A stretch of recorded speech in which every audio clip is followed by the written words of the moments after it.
Well, looks like they're going to have to find some more room in the rafters of Breslin Center if it's not busy enough, because that's right, Michigan State basketball back to being Big Ten champs. God, let's go.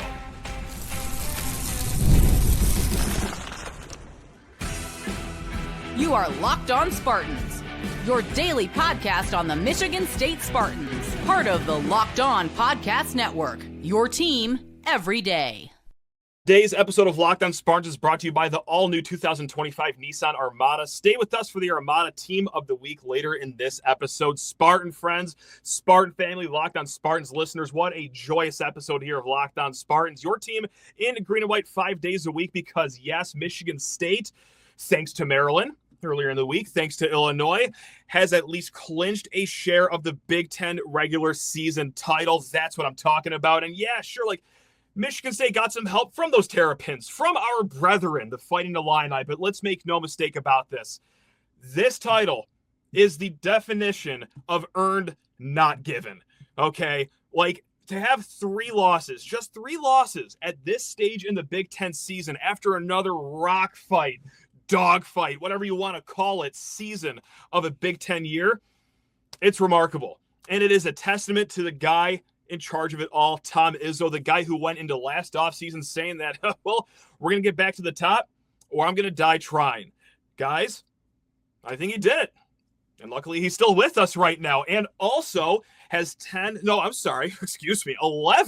Big Ten regular season championships. That ties him for the most in Big Ten coaching history. The man is just a walking record book this season. So, what made this season so special? It harkens back to those Tom Izzo days, right? The full cultural buy-in, okay? Leave your ego at the door. And also, well, when you do step on that court between those 94 feet of baseline, you're going to rebound. Okay? This has been an outstanding rebounding team. You're going to defend. It's been an outstanding defensive team too, and you're going to run. It has been a collection of depth, defense, rebounding, and again, guys, total buy-in to the culture here at Michigan State, and that's how you get to another Big Ten title, the first one in 5 seasons for Michigan State. Now, the season, kind of like a roller coaster, but only bloop, right in the middle there. Everything else, all business for Michigan State. That is a credit to Tom Izzo, of course, the coaching staff, and the players too. They handled the first half of this Big Ten season when, yes, it was a softer schedule. They got to start with all the bottom-of-the-barrel Big Ten teams, and they buzzed through them. Very rarely was there a dramatic night in the first, 12 games of the season or whatever it was when things were easy-peasy for Michigan State. And then, every single team in college basketball, maybe besides Duke this year, they hit adversity halfway through the season.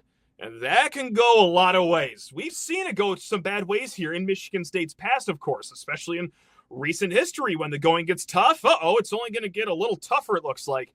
Not with this team, who completely hit the reset button from what we've known the last few years to what Michigan State basketball truly is, which is championship caliber basketball. They had that 4-game stretch where they lost 3 games. A lot of people out there doubted they could win a Big Ten. I was one of those people. I did not think that they were going to be destined to win this with their final stretch that they have this season after dropping that game to Indiana, but they bit the floor, gritted their teeth, whatever cliche, albeit a true cliche, you want to throw at it, they did it because they're riding a win streak right now that is as tough as you can find, not just in this conference, but in the nation too.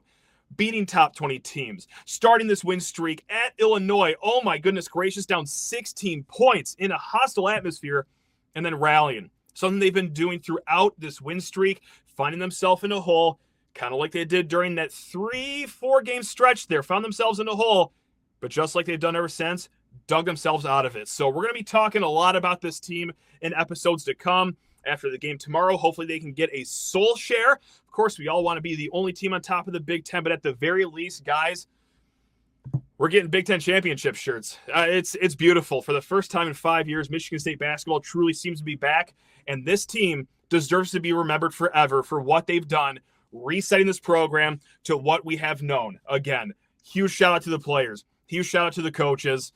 What a season for Michigan State. So, hey, we're going to be joined by Trent Condon of Locked On Hawkeyes. He's going to bring us up to speed on everything going in Iowa City. And God, just let's celebrate this, guys. Let's go. Come on, go green. Spartan friends, Spartan family, Hawkeye Nation. How on earth are we all doing? What's up, everyone? It's Matt Sheen of Locked On Spartans. And hey, old friend, what's up, man? How we doing over there?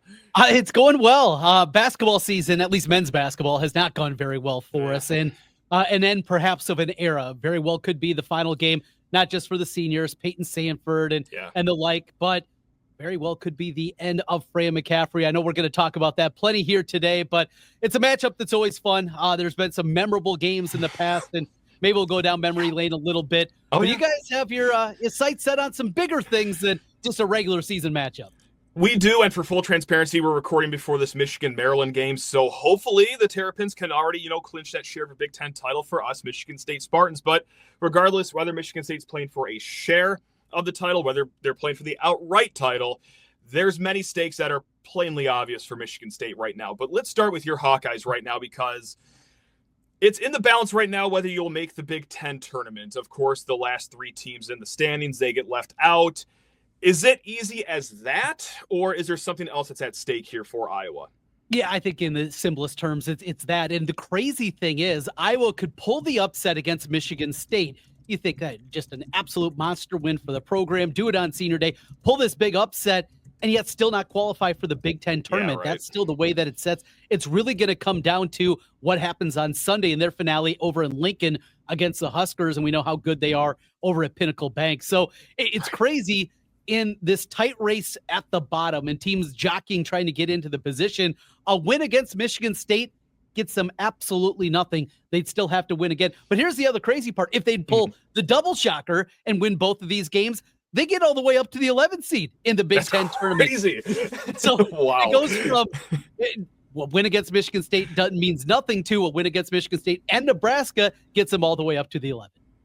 So you mentioned it right at the top that, hey, this could be Fran's last game. It's not just, Peyton Sanford's end of his career after 12 years at Iowa, but Kirk, I'm sorry, Fran McCaffery. I almost said Kirk Ferentz. No, he's never leaving. Fran McCaffery, do you think, gut feeling, it is his final game in Iowa City? Yeah, from everything that I've heard, everybody that I've talked to, that feels to be the prevailing notion. And, we embark on this new era of college athletics. It's going to cost money, but the Iowa buyout, it's funny because we're Iowans, we're thrifty. We hear these money totals and people freak out and they go crazy. His buyout is $4.2 million. In college athletics, that's nothing. That's absolutely nothing when you see tens of millions of dollars being bought out, and not just to places with the Big Ten money like a place like Iowa, but places that don't have that financial backing behind them. Yes, you're going to have to buy a new coach. Darren DeVries is, I think, the apple of many people's eye after 1 year at West Virginia, the former Drake coach and a longtime assistant at Creighton. His brother was an All-American football player at Iowa. He played basketball at UNI, a guy that a lot of people know in the state, and I think would make a whole lot of sense. Plus his son, potential All-American, redshirted this year with an injury and has another year of eligibility next year. So bring him back home for one final year. But back to Fran McCaffery, that is the thought, that this is going to be it. And it's crazy. And I kind of want to get your perspective on this. Fran McCaffery, I've been a supporter. I've been a fan. It's brought entertaining basketball back to Iowa over the last 15 years. High pace, up and down the floor. Yeah, the defense stinks, but we've got Iowa back to respectability, something that didn't happen in the Todd Licklider era, and the era before that was Steve Alford. He brought them back to the level that they were in the 90s. A consistent winner, Michigan and Iowa, the only two teams over the last 11 years that have finished in the top half 10 of those 11 years. So It shows you the consistency that has been there, but they haven't broken through. There's been no Sweet 16. And because of that, that's where the angst comes. What do you think of the Iowa basketball program, just kind of as a whole, the McCaffery era? What comes to you, Matt? I'm going to echo a lot of what you're saying, because is it time to move on? Probably. Like, just from the outside looking in, there seems to be a staleness in the program, and you're just kind of stuck in this purgatory of, well, you're not terrible. And of course, the season hasn't gone the way you've wanted it to so far, but more times than not, you are in that middle pack, if not above average. But what about, like, what does that get you really at the end of the day? Where is that next step? Will it ever come under Fran? So it's almost maybe it's too distant of a parallel here, but maybe later stage Mark D'Antonio for football for Michigan State, where yes, he did do great things, and yes, he reached really good heights here. But near the end, you're kind of just floating around like these middling seasons, wondering, okay, is it time to get off the bus here? Are we going to flip the page to the next thing? So I think maybe it's time for, a nice refresh at Iowa. Yes, it can get worse, but hey, it could always get better too. So that's kind of where I'm at. I'm stuck in the middle here of both acknowledging that, yes, Fran has been solid for Iowa, but let's freshen up the sheets here. Come on. Well, and for people that are watching on YouTube, you can see an empty Carver Hawkeye Arena, and that's what it's going to be like Thursday night. The fan base is checked out. And okay. I believe it's unfair to Fran McCaffery. Does he deserve a better ending than the way that's likely going to end with a firing at the end of the season? He does when you look at the totality of it, but the fan base checked out. And they missed a huge opportunity with Luka Garza and what he was doing. But that final season of Garza, the buildings weren't full. We were at limited capacity. People weren't able to get out, fall in love with that team. They make a run. Then the following year, they win the Big Ten tournament. They get a number 5 seed and underseeded at that, but they win that Big Ten tournament. And then they get beat by Richmond in the first round of the NCAA tournament. So whenever there's been opportunities for momentum, they just haven't been able to capitalize. It's time for a fresh start. That's where we are with this. And we can argue about the merits and it should be better for Fran, but this is the reality. When you're having, and we're talking about not actual tickets sold, but actual attendance, tickets scanned, the building's a third full. There was a Big Ten game earlier this year against Minnesota where the scan was under 3,000 in a building that seats 15,000. That shows you where this fan base is. And for longtime Big Ten fans, for our older fans that remember Carver Hawkeye rocking, I think you're going to be eye-open when you're watching the game on Thursday night. I think I will too, because I am accustomed to seeing that be a pretty hostile atmosphere, especially when Michigan State comes to town. For some reason, a lot of people don't like our Spartans here, but just because Tom Izzo tries to tell us who we should and shouldn't fire. He wanted to keep Todd Licklider around, he's good at that. And he just did it again this week with Fran. Hey, Izzo, knock it off. You're not going to control who we keep around for you to beat up, though. The crazy thing is, I was won 5 out of 6 in this series. Yeah, isn't that nuts? And we're going to get to that story game that happened a few years ago. Actually, screw it. What am I doing? Let's just get to it right now because, right now, Michigan State on FanDuel, they're 6.5-point favorites. Okay, Torvik is mirroring that. Ken Pom has a very similar number out there. And Michigan State's rolling 5 straight. They keep beating top 20 teams. There should be no reason to be scared. But Trent, here I am, just being the biggest coward of all time because this is what I turn into in March. Why am I scared right now? You just answered the question for me here. Is it because you guys are good at shooting threes, which you are? You are top 25 in the nation. Is it because this is the last game at Carver of the season, the last call for a feel-good moment, both for Fran and for these players? Is it because I'm permanently scarred from that one Iowa game when we were up 10 points with about 43 seconds left? I guess, why am I not going to sleep well tonight? Just answer that for me. I think you nailed each and every reason for it. Yeah, the 112-106 comeback victory. I'm sure that still bothers me.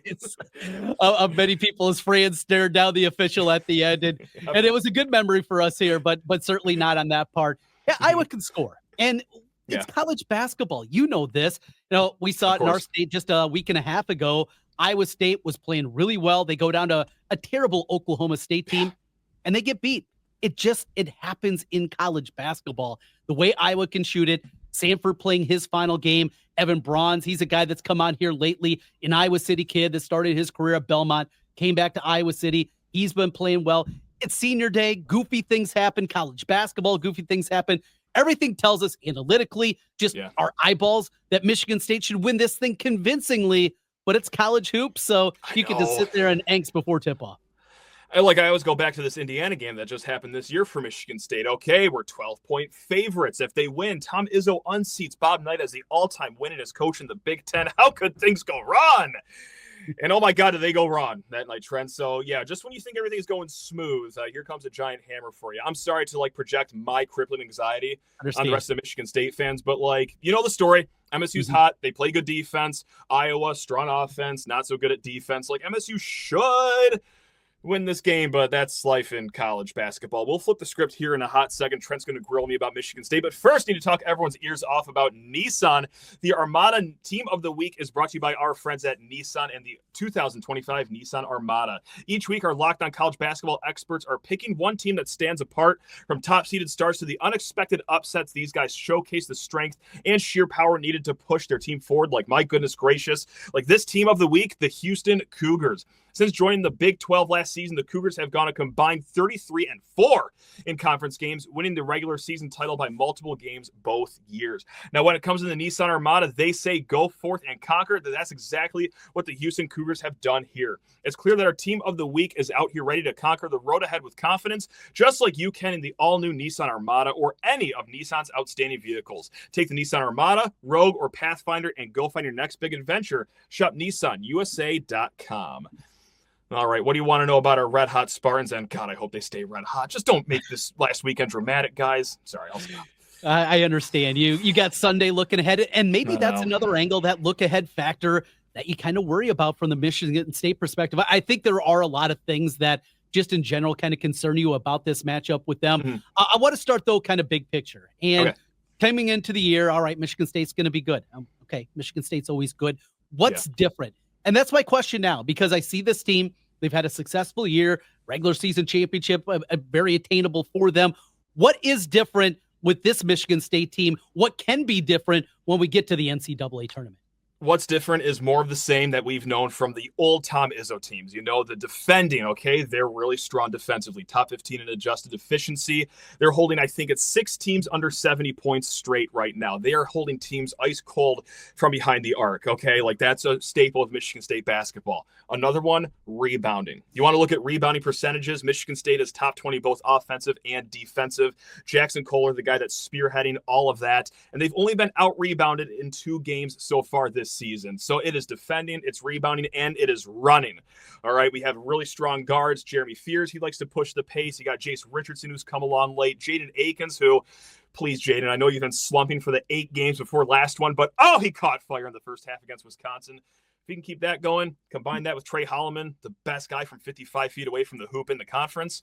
Hey, you know what? Like, that's a real strong guard quartet that you have going into March. And overall, too, the culture. Like, I'm sorry to just, paint to something so cliche sometimes, but this is a zero ego team, right? Like, this is a deep team. Everyone shares the ball and everyone acts like it too. So that is a far cry from what we've had the last few years here. It is a total buy-in to the DNA of Michigan State basketball. So that is what it's been.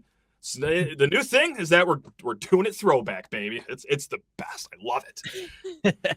So incredibly deep. I get that. And you can see certainly the depth of this one. The reason that I continue to say, and I bought a couple of future tickets over at FanDuel on the Spartans to make a Final Four and the like, is because of one guy and a difference maker in Jace Richardson. Now, I know I've caught him just a couple of times and the consistency still isn't there, but during this winning streak, going back really to that win against Oregon, he's been playing at such a high level. Is it sustainable, though? Is this going to be, in your opinion, the Jace Richardson we're going to see for the rest of the season? I keep wondering when it's not going to be sustainable, quite honestly. And yes, it hasn't, been uber consistent, but even his bad games, he's still producing. And it's not just in the scoring. It's also he has strong defense, really good vision of the game too. Knows when to get rid of the ball when it's time. So I think that, yes, this actually can be sustained. I mean, I don't think this winning streak started with him thrown in the starting lineup just out of sheer coincidence. He's a 3-level scorer that Michigan State has been not starved for, but really could have used during that rough patch of the season. He could do it from 3 at 39%. He cuts to the lane and finishes better than any underclassman that I've seen recently in college basketball. So, yeah, he's the total package. So I think it can be sustained. It is wonderful. And also, and I keep saying this on Locked On Spartans, puzzling how he was only a 4-star kid. Yeah. Who on earth kept him off the 5-star sheet? We'll never know, but good on them for throwing that hot take out there. Yeah, and a guy with those kind of bloodlines on top of it, you think no that's kidding. A little bit more of a bump. Right, it's not like his mom's a librarian and his dad's a farmer somewhere. That is NBA star Jason Richardson's kid out there. He knows what it takes. So I've yelled about that many a times on Locked On Spartans. What this team is 24-5, regular season title, very much in front of them. They're going to be a high seed in the NCAA tournament, potentially a 2, maybe run the table and could still get to the 1 line. Mm-hmm. What is the kryptonite, though? What is the concern that you still look at and say this is going to, what has been a very memorable season, going to upend things earlier than anybody wants? Yeah, I'm sorry to sound like a broken record for all my Locked On Spartans listeners, but we've been bemoaning the 3-point shooting percentage all season because something very strange has been happening over here. We're really good at free throw shooting, top 10 good, scraping 80%. And usually if you're a good free throw shooting team, you're at least decent, should be very above average in 3-point shooting, but they are, I don't even think in the top 330 nationally right now. They are dead last in the Big Ten. So at the start of the season, first few months, we're waiting for the 3-point shooting to catch up, for some guys that are statistically really solid shooters to break out of their slumps. But we're 28 games into the season right now? Like, the sample size has grown big enough to just understand that maybe we're just not a 3-point shooting team. But it's still weird because this is still one of Izzo's highest scoring teams of all time. So he has his worst 3-point shooting team, but still generating, I think it's like the third or second most points per game on average in his tenure here. Nothing about this makes sense from a number standpoint. So what can sink this team? Might be 3-point shooting, because we've also seen that in years past. I always reference Iowa State from last year. Really good defensively, find a way to win a lot of games, but they got undone by their poor 3-point shooting in the Sweet 16, losing by 1 possession against Illinois. And that was a theme that was constant with them all season long. So I remember a really good free throw shooting team that made their way into Carver Hawkeye Arena. AJ Holgard missed a couple. Iowa came back and won that game. I don't know if you remember it. No, I don't think so. No. 112-106. Okay. That's the last time. All right. No, that's fine. One more for you on this front. And it's more kind of a big picture thing. We talk about the regular season title for Michigan State. Iowa has not had one of those in my life. 1979, I was born in 1980. So that shows you I'm an old man and I've never seen one of those before. But for somebody that has lived it, been there a bunch, what does a regular season title mean? Because I know for so many fan bases, it's only what happens in the NCAA tournament. Of course. How do you look at a regular season title? Right at the start of the season, I said this will be defined whether they get a banner or not. And I listed that as Final Four banner, Big Ten regular season banner, and said I could talk myself into a Big Ten tournament banner. So that's probably the order I would put it in without question. But I think there's an extra specialness added onto this one just because of how kind of rocky the last few years have been in East Lansing. I mean, crawling to the tournament on the bubble the last 3 years, not getting one of the top seeds in the Big Ten tournament more years than not the last 3 years. I just think that rolling the clock back, having everyone buy into the culture, everyone being just so selfless, I think just adds a little star next to this banner should they lift it up. So yes, we've seen it. It's awesome every time it happens, but just the fact that Izzo started last offseason saying, I'm going to get back to being a top-tier program or die trying, and then actually, oh my God, doing it after some people doubted him. Never on this show, Trent. No, come on. You want to get Shimon Sapala as your big man from Lawnwood? Of course we love that move. But no, he's looked the naysayers dead in the eye and said, I'm still Tom F. and Izzo, and I'm going to do it my way, and we're putting another banner up in East Lansing. So this would be just up there with one of the better ones that we've seen here, at least from my opinion.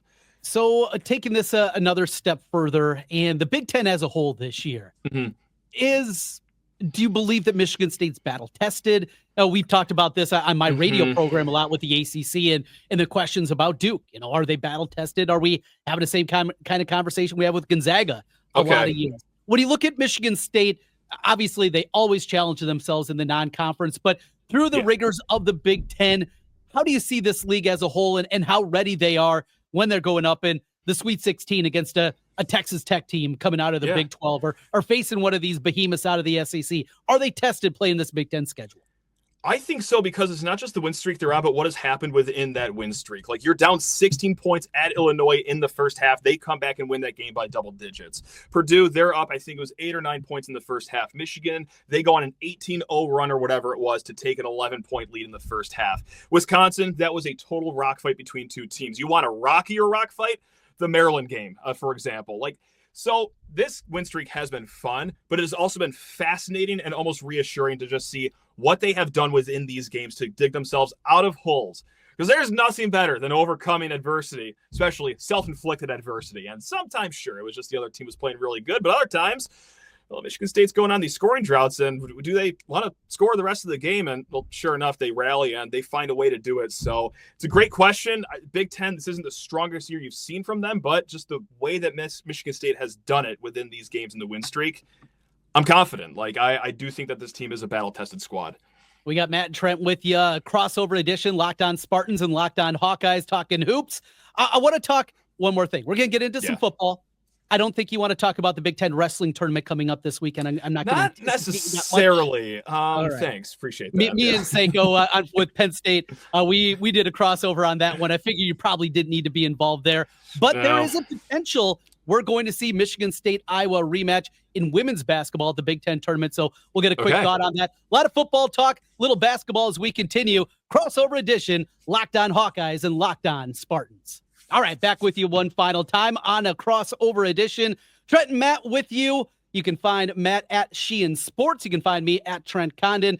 All right, let's get into it. We're going to talk some football. Let's talk some women's basketball, though. Iowa, we knew it was going to be a different year, obviously, for this women's basketball team. No Caitlin. But to come back, they had a 5-game losing streak in there, let a lot of leads slip away during that losing streak. Earlier this year, had a loss against Michigan State, another one that they blew a fourth quarter lead out there in East Lansing. As long as Iowa holds on Wednesday night and beats Wisconsin, we'll get a rematch there. For the Hawkeye fans listening, how are the Michigan State women playing here down the stretch? Solid overall, and they really almost got a really good one a few weeks ago at UCLA. Now, sure, was UCLA missing first-team All-American? That's neither here nor there as far as I'm concerned, but that was a rocky finish. They really let rebounding get away from them late in that game. But overall, it's been another strong year for Robin Freilich in the second year. They're one of the highest-scoring offenses in the Big Ten, and that's true to her DNA that she's shown at her previous stops. So, could this be another game, Michigan State, Iowa, where it's like a first team to 70, dare I say, like high 70s? Absolutely, it could be. So it's good to see the program is still healthy over here in East Lansing. Iowa, though, like you still like your trajectory. Iowa's going on, even, obviously with the absence of Caitlin Clark, how could you even replace her? But is this still a good program, and like trajectory-wise, I should say, for Iowa? Yeah, they're recruiting at an incredibly high level. They got a really good recruiting class coming in next year in the class of 2026. They had the who's who of women's basketball coming in earlier when they retired Caitlin Clark's jersey and that upset victory that they got against Juju Watkins and USC. Yeah. They were all there. I think there were 6 top 10 prospects in the class of 26 and 27 that were on campus. So now you got to finish it, right? You got to maintain the momentum. You got to continue there. And there's a lot of people that believe, as we open up our conversation about the men's program, NIL funds, there have been a lot that have been diverted, and a lot of people that are saying, yes, I will donate to the Swarm Collective, but I will do that for women's basketball as opposed to men. Well, the money's there. Okay. Now it's up to the new head coach, Jan Jensen, to capitalize and finish it off. But yeah, the future does look really bright, capitalizing on these last couple of years, the Final Four championship game appearances in back-to-back seasons, and just kind of continuing this momentum. That's why I think it's important for Iowa, to get into the tournament, win a game, maybe even win 2 with the right path, because you can continue that momentum. And look, you're not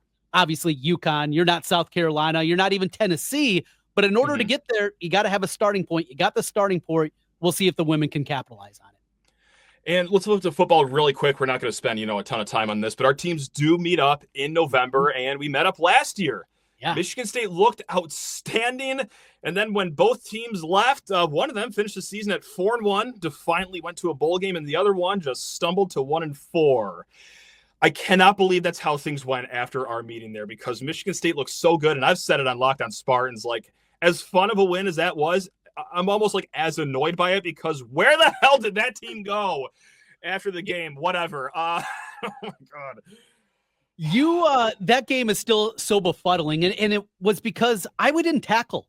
Iowa football. You've watched Iowa football. Right? They missed 19 tackles in that game. Insane. They don't do that in a whole month, and they missed 19 tackles in that game. It was so un-Iowa-like, and then on top of it, the offense actually looked good there in parts of the second half as they came back and made it a football game. That was as un-Iowa football-like of any game. So if you're sitting here in the offseason, and we're all going to do it, right? We're going to W&L. If you're a Spartan fan, you say, well, we got them last year. That Iowa team, I don't know who was inside those uniforms, but it wasn't Iowa. The one that you're going to see, I'm anticipating in 2025, is going to look a whole lot different, even if new faces out there for the Iowa Hawkeyes. So new faces, obviously we went through one transfer portal cycle. Or is the elevator going up for Iowa football? We going down? We staying pat? What's just the quick skinny on Iowa football after the transfer cycle? Iowa a year ago had the schedule to make an incredibly deep run, and that was the year to do it. You had Ohio State, but outside of that, it was incredibly manageable. You brought back 19 starters. It was a huge disappointment. but we saw improvement in the offense and certainly in the running game. Caleb Johnson departs, but they feel good about the direction that they're going. I think this offense is going to be good. A lot of new faces defensively. You have to believe, though, in Phil Parker. It's going to be a different look, and I think the schedule is going to be much too difficult for them to make a deep run. But is Iowa going to go 8-4, 7-5 again next season? Yeah, probably. Okay. How about the trajectory of the Spartans, though, when we look at them after a disappointing end, but you're number one of a new regime, Jonathan Smith. A lot of buzz I know about that program. Yeah, disappointing end to the season, without question. But you know what? Once you get a moment of clarity, you realize, okay, yes, this is year one of a rebuild. They did have some massive depth issues that they had to start cutting into, like starting in September. So as we go into the offseason, my two conclusions are on each side of the ball here. One, on paper, the offense has gotten better. Your offensive line is deeper. You got two good transfers. You also kept Nick Marsh, a stud wide receiver. Aiden Childs, he's back, and he has to grow. And I think that he did show some growth in his sophomore season. So on paper, yes, I think the offense really has no excuses to at least be average, if not above average. I'm not saying they're going to drop 53 a game here. I'm saying that we're going to score more than 20, which is going to be a different thing here in East Lansing. Now, my other conclusion that I have for the defensive side of the ball is I have no conclusion, Trent, because our pass rush was abysmal last year. We were decent at stopping the run, but we also just lost our top two cornerbacks, Ed Woods, Chuck Brantley. One ran out of eligibility, the other one off to Miami. We got in a lot of FCS or UConn level transfers for the secondary right now that really produced at a high level at those smaller schools. Will it translate to Big Ten play? If anyone has an answer out there, I would be dying to know, because we've seen it work. We've also seen it not work, but that's going to be the bulk of the secondary, is guys that had strong seasons at Eastern Illinois, for example, Texas State, trying to do it over here at a bigger level. All right. And then we've also lost quite a bit of linebackers here. They were key in stopping the run. So I hate to be so indecisive, because we're podcasters. We're supposed to be confident about our teams and stand on what we say, but I don't know. We got a lot of transfer defensive ends that are either young up and coming from a Mountain West school like Air Force, or a guy from Wisconsin, former 4-star. One problem, hasn't played a single snap yet in his career. So could he be good? Yeah. Will he be? I don't know. So we'll check in mid-November when we talk about the preview for our upcoming game, and I'll have a clear answer for you there. So that's where I'm at, Trent. I'm defiant about one side of the ball, but the other side, maybe. Yeah, maybe. A lot of maybe. It could work. Understand that. A lot of maybe. We got a lot of maybe. We got Mark Gronowski from South Dakota State. That is our new quarterback. There's excitement about him. Yeah. As soon as we get it, less than a week later, though, it's announced, he's going to miss spring football. He's got to have shoulder surgery. Fun. Yeah, quarterback play for Iowa. So that's what we're dealing with here. It never ends, certainly. What we do know is I'm going to be rooting for Sparty come NCAA tournament time. Not on Thursday night, but I will be for that one. Tom Izzo, as much as he annoys me, and he does. He really does annoy me at times, and certainly I get it. Yeah. But he's sticking his nose in there and sticking up for coaches that he doesn't know the background on. Yeah. But that aside, a lot of respect. I would love to see one final run at a guy that definitely deserves it. Let's get to the Final Four. How about this? Can we win a national championship so we can shut up the other conferences about the lack of a conference or a national championship or last quarter century? Come on. You guys are our last hope. I'll find a way. I'll try my best. I will. God, I would love nothing more. I would pay out of pocket for that. A lot more than I ever should too, but I would love to see it. I would love to see it. Not as much as I'd love seeing your face though, Trent. It's always a good time doing these crossover episodes. Guys, that's Trent Condon, Locked On Hawkeyes. Matt Sheen over here, Locked On Spartans. Whatever happens in this game, whether MSU has a banner or they got to wait till Sunday to hopefully win it, I don't know. But yeah, we'll talk about it here on Locked On Spartans. Trent will talk it over there, Locked On Hawkeyes. Until then, guys, take care of yourselves. Go green. And Iowa, hey, love you guys too. Go Hawks.